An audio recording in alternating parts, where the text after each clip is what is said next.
여러분 안녕하십니까? 화물연대 파업이 엿새째 이어지고 있습니다. 어제 10시간을 넘긴 협상에도 합의점을 찾지 못하고 지금 4번째 교섭을 벌이고 있는데요. 쟁점은 올해 말이면 폐지되는 안전운임제입니다. 이 기름값까지 폭등한 상황에서 안전운임제 확대해야 한다.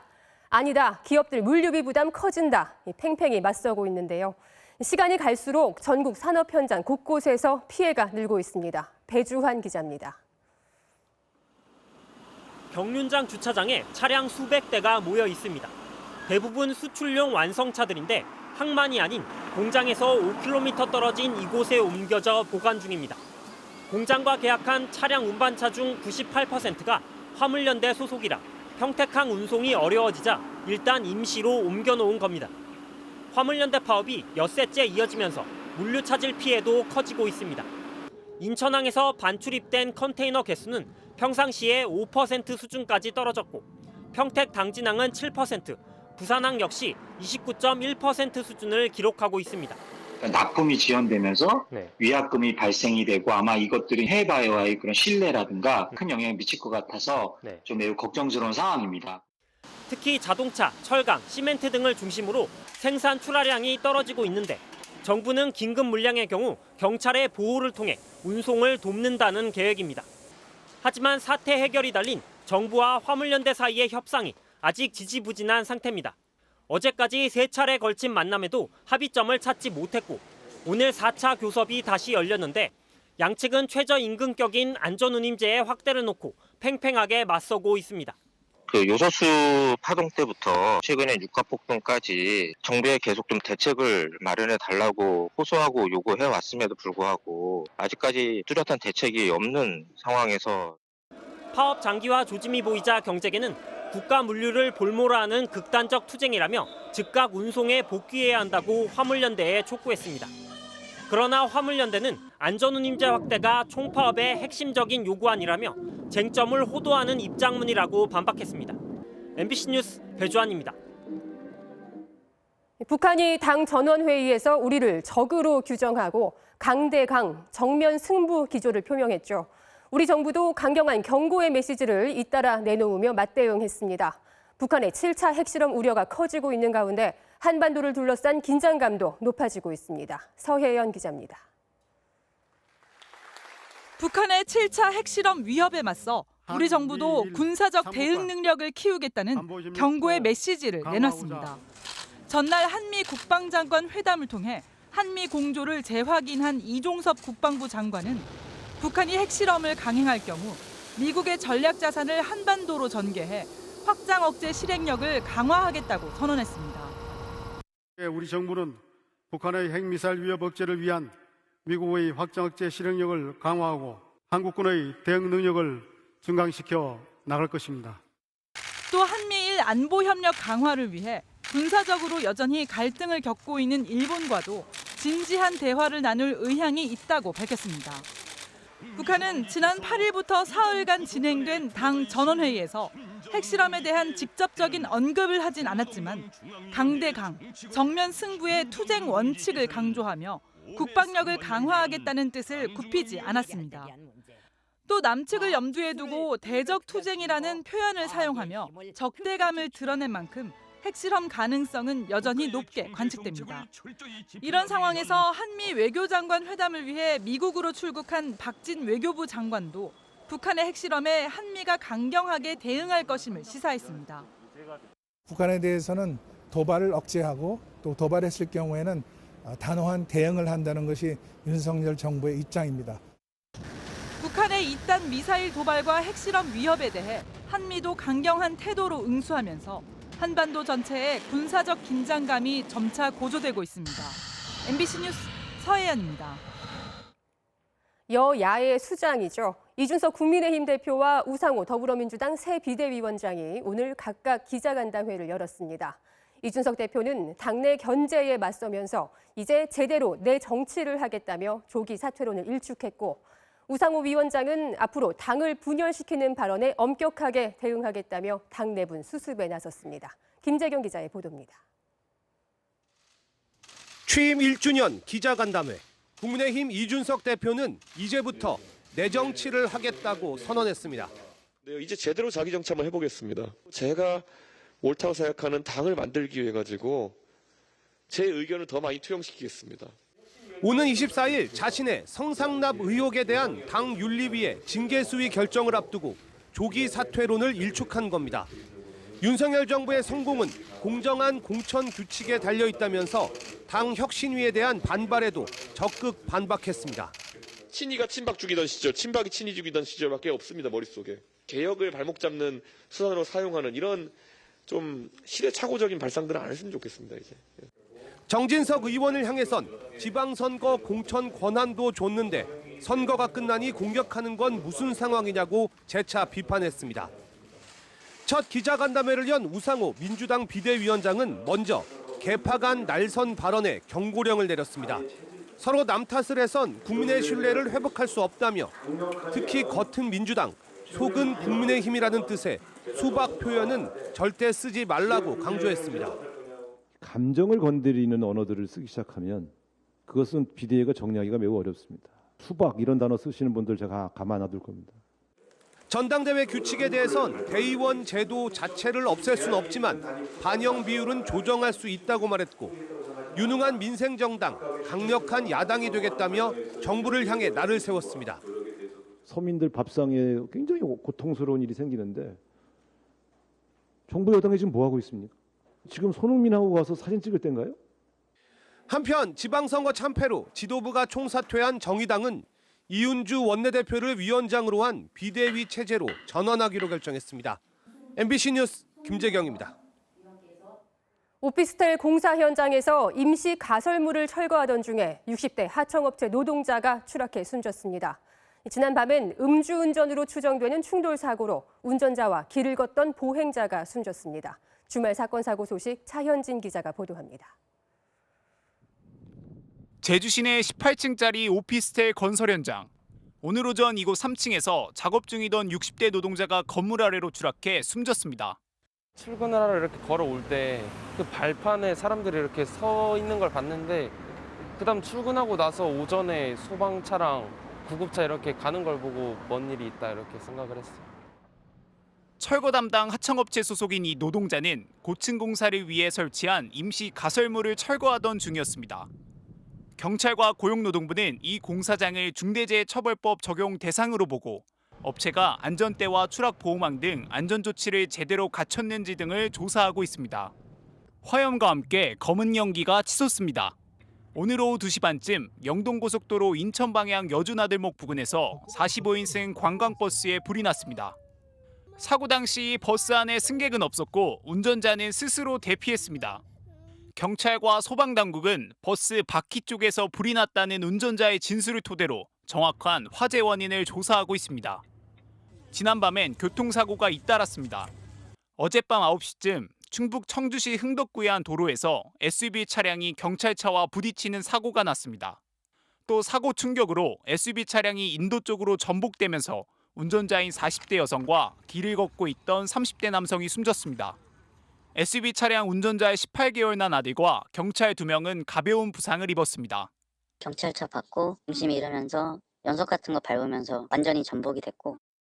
경찰은 음주운전이 의심된다는 목격자들의 진술을 토대로 SUV 차량 운전자의 혈액을 채취해 국립과학수사연구원에 의뢰할 예정입니다. 비슷한 시각 충남 당진시에서는 직진하던 택시와 도로에 진입하던 승용차가 충돌하면서 승용차 운전자와 택시 운전자가 숨졌고 택시에 타고 있던 여성이 다쳤습니다. MBC 뉴스 차현진입니다. 우크라이나 전쟁 상황 알아보겠습니다. 동남부 전선에 공격을 집중하면서 그 일대 세력을 확장해오던 러시아군이 갑자기 서부 도시에까지 미사일 공격을 퍼부으면서 수십 명이 다쳤습니다. 전황이 심상치가 않습니다. 수도 키이우에 나가 있는 취재기자 연결합니다. 자, 조명아 특파원, 그곳 키이우에도 공습 경보가 울렸다면서요. 많이 놀랐을 텐데 피해는 없었습니까? 네, 이곳 시간으로 어제 저녁 9시쯤 공습경보가 5분간 한 차례 울렸습니다. 공습경보는 우크라이나 지역에 미사일 공격이 감지되면 울리기 시작하는데요. 키이우 지역에 대한 직접 포격은 없었습니다. 화면으로 보시는 건 동부 지역 전략 요충지 세베르도네츠크시에 있는 화학 공장에서 발생한 화재 장면입니다. 러시아군의 포격이 다시 집중되고 있는데 강화되는 러시아군의 공격에 우크라이나군이 필사적으로 저항하고 있지만 이곳 전황은 러시아군에 유리하다는 관측이 많습니다. 이렇게 되면 러시아군은 이미 세력권에 들어온 남부 지역까지 더해 우크라이나 동남부 지역을 장악한다는 목표에 더 다가갈 수 있습니다. 또 우크라이나 서부 초르트키브에 러시아군이 로켓 공격을 가하면서 최소 22명이 부상을 당했다는 소식이 전해지고 있습니다. 서부 지역에 공습을 가한 건 매우 이례적입니다. 저희 취재팀은 키이우에 나흘째 머물고 있습니다. 러시아군에 의해 2주 넘게 점령을 당했던 마을을 방문했는데요. 주민들이 전해준 이야기들을 소개해드리겠습니다.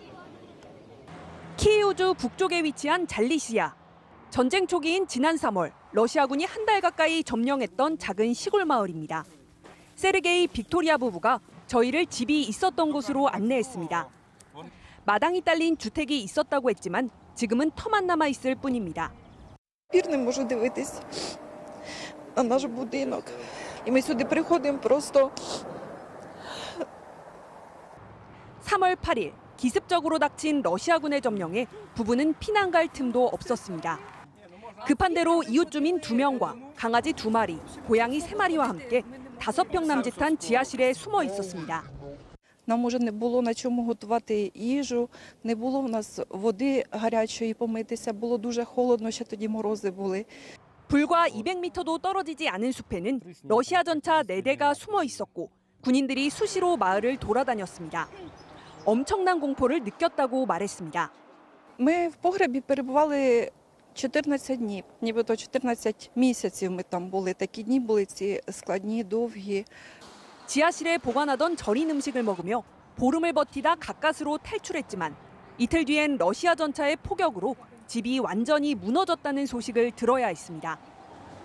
러시아군은 차를 타고 대피하는 주민을 향해 총을 쐈고 생존한 여성들은 따로 데려갔다고 말했습니다. 실종된 사람은 더 많다고도 했습니다.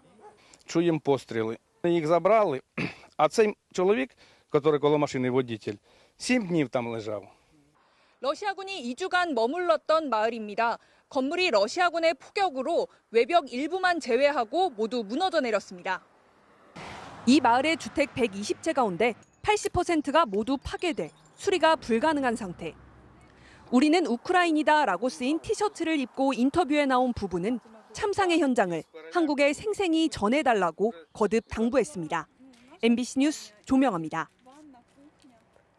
우리나라 순수 기술력으로 개발한 우주 발사체 누리호의 2차 발사 예정일이 사흘 앞으로 다가왔습니다. 지난해 안타까웠던 실패를 딛고 현재 기술 점검 등의 만반의 준비를 마친 상황인데요. 최대 변수로 꼽혔던 날씨 역시 발사에 지장을 주지 않을 것으로 보입니다. 조재영 기자입니다. 앞으로 사흘 뒤인 6월 15일, 작년 10월 1차 발사에서 아쉽게 절반의 성공을 거둔 누리호가 2차 발사에 도전합니다. 모든 조립과 1, 2, 3단 결합을 마쳤고 주말 동안 최종 마무리 작업에 들어갔습니다.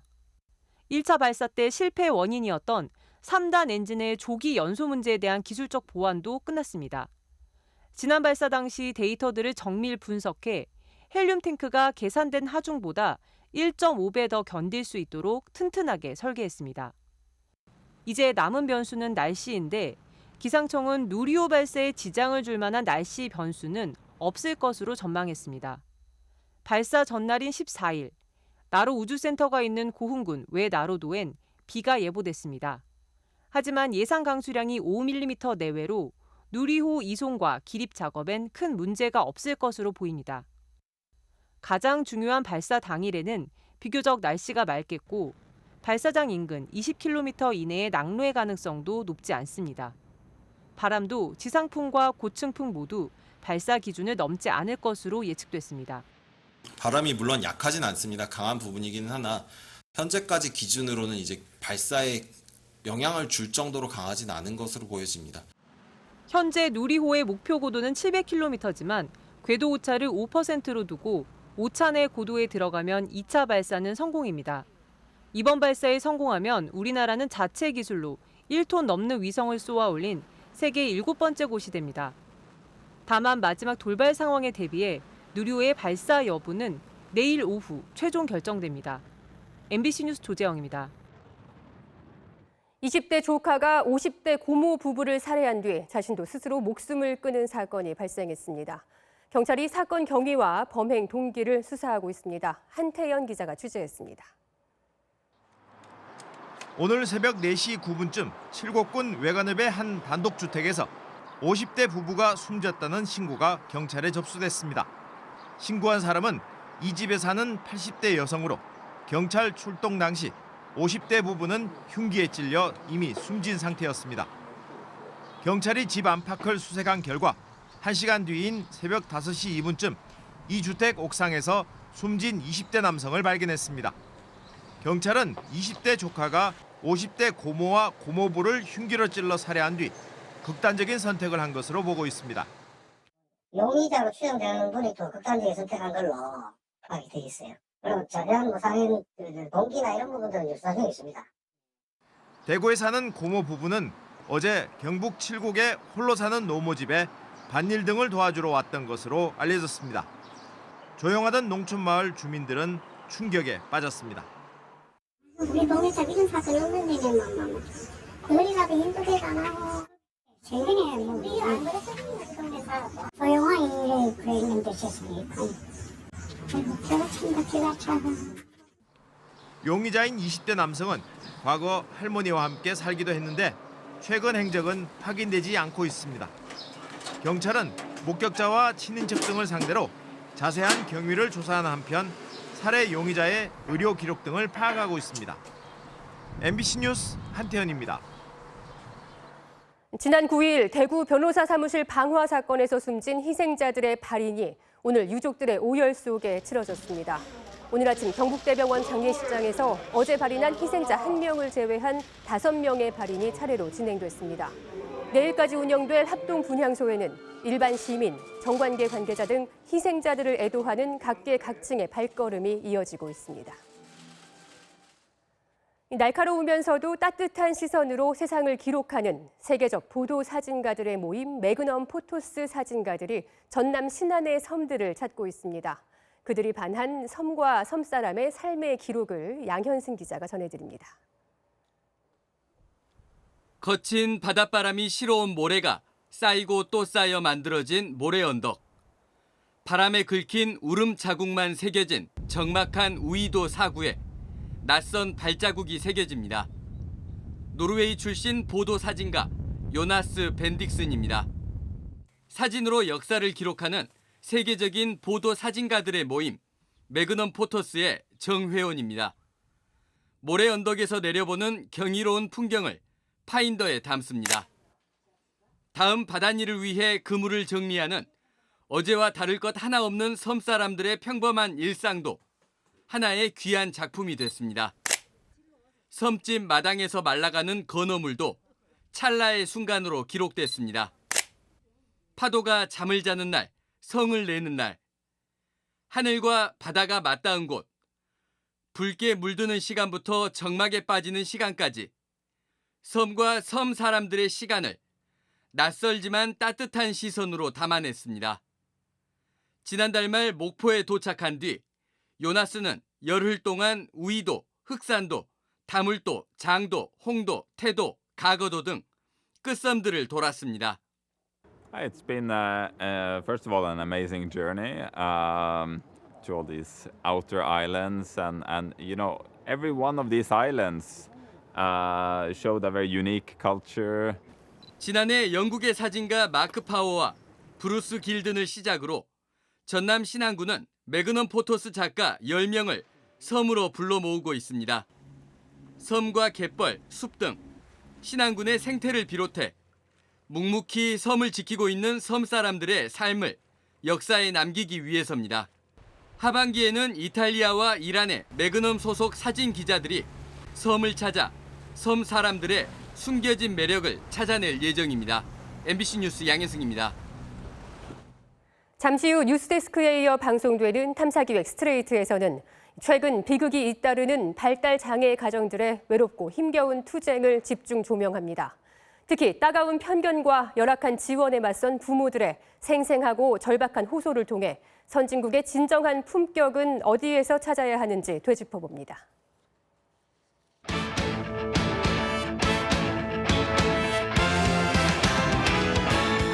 일요일 밤 스포츠 뉴스입니다. 그제 파라과이전에선 경기 막판 손흥민 선수를 둘러싼 신경전이 벌어져 화제를 모았죠. 선수들은 오히려 원팀으로 더 뭉칠 수 있는 계기가 됐다고 합니다. 손장훈 기자입니다. 파라과이전에서 상대 수비에 집중 견제에 시달렸던 손흥민이 종료 직전까지 거친 파울을 당했습니다. 그러자 보다 못한 황인범이 달려와 파라과이 선수들과 뒤엉켜 날카로운 신경전을 벌였고 분위기가 점점 과열되자 벤투 감독이 직접 뛰어나와 선수들을 진정시켰습니다. 큰 싸움으로 번질 뻔했던 일촉즉발의 벤치 클리어링은 오히려 선수들에겐 더 똘똘 뭉칠 수 있는 계기가 됐습니다. 하나로 뭉치고 있다는 것도 보여줄 수 있었고 주변에서 다 도와줄 거라고 생각을 하고 있어서 다음에 마찬가지로 또 그런 장면이 다른 선수에게 또 일어난다면 똑같이 다 할 것 같아요. 후반 추가 시간 터졌던 정우영의 극적인 동점골과 관련된 뒷이야기도 공개됐습니다. 경기 끝나고 고맙다고 하고 우영이가 그날 MOM 해가지고 상금 300만 원 받았는데 조금 떼준다고 했는데 아직 입금이 안 된 것 같습니다. 평가전을 거듭할수록 선수들 간의 신뢰와 유대감만큼은 굳건해지고 있는 대표팀. 이틀 뒤 이집트와 이번 달 마지막 A매치에서 유종의 미를 거둘 수 있을지 팬들의 관심이 집중되고 있습니다. MBC 뉴스 손장훈입니다. 역대 최고 규모의 상금이 걸린 리브 골프 시리즈 개막전에서 남아공 슈워츠 선수가 우승을 차지해 61억 원을 손에 넣었습니다. 24오버파 최하위에 그친 선수도 1억 5천만 원의 상금을 받았습니다. 김수근 기자입니다. 우승 상금만 우리 돈으로 약 61억 원.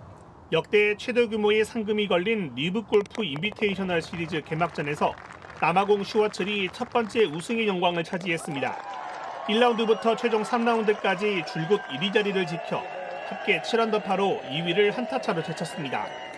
개인전과 함께 팀원 4명의 성적을 합산하는 단체전까지 휩쓴 슈워츠는 지난 4년간 PGA 투어에서 활약하면서 확보한 상금보다 10억 원 이상 더 많은 돈을 한 번의 우승으로 벌어들였습니다. I think I'll be lying if I say I wasn't feeling, anxious.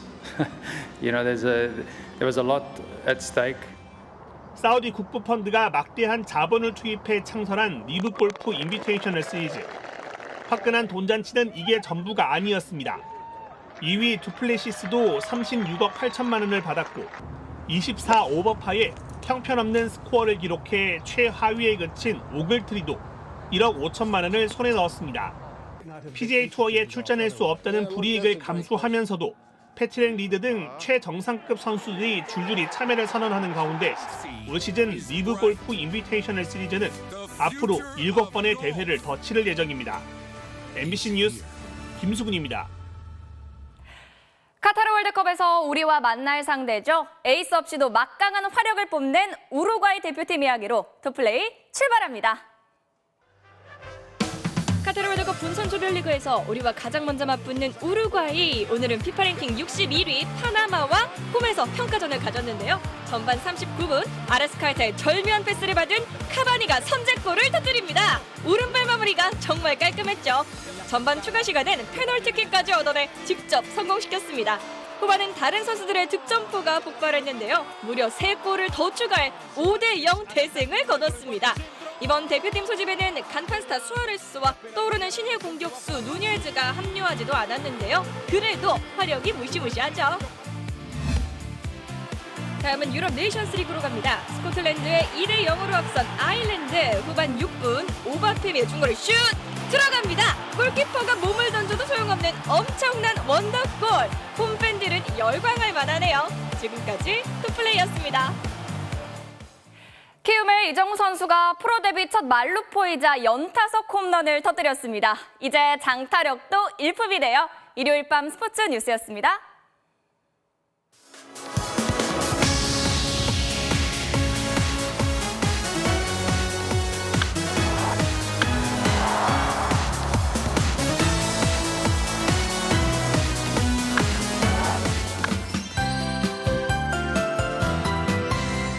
장마 전선이 북상하기 전인 이 시기 소나기가 자주 오고 있죠. 내일도 우산이 필요한 날씨입니다. 오후부터 저녁 사이 수도권과 영서 지방에는 언제든 소나기가 올 수 있겠고요.